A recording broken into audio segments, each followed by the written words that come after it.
Episode 1183 of the Multifamily Collective. Today I want to talk about, I'm going to create a scenario. Have any of you ever been in this scenario? I'm going to sort of put something out there and you can amend it or adjust it so that it is germane to you. But let's pretend for a second that you're sitting down and you're talking to a team member. Let's pretend for a second that I'm talking to someone named John, who's back over there.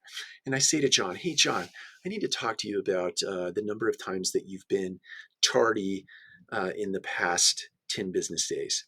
And John says back to me, oh, hey, Mike, I need to talk to you real fast about that problem over in apartment 2A. It's a new move-in. They're supposed to move in on Friday, and the carpet's not done yet. And there's actually a hole in the sheetrock behind the door, like the door handle punched into the to the wall.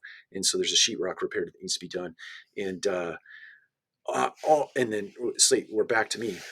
Oh no, we got to move in on Friday. Okay, let's make sure that we deal with that. Here's what we need to do: you call this person, call that person.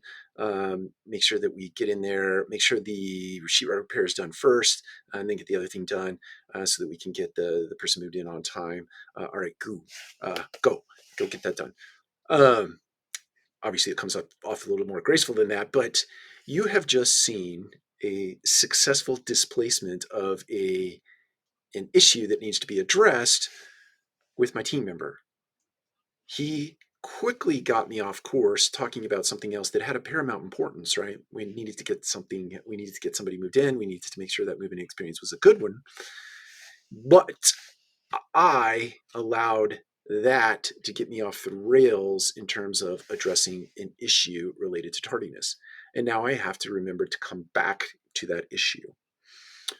But John, my team member here, did that, right? He was excellent in his skill of getting me off track as a leader.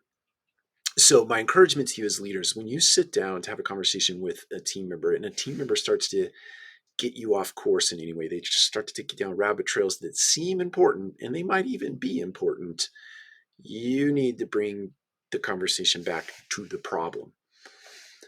Team members are also very good. We're all good. It's not just team members. We're all innately, as humans, really good at getting the focus off of us, especially if we are the person being held accountable or the person who is in trouble, so to speak.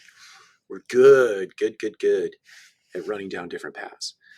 So my encouragement to you as a leader is be adept at bringing people back to the moment, to focus on the problem and get those particular conversations run to ground so that you can come back to the other conversation, or before you come back to the other conversation. So that thing with John and the new move-in, we need to address that. But John, hey, listen, that's going to get fixed.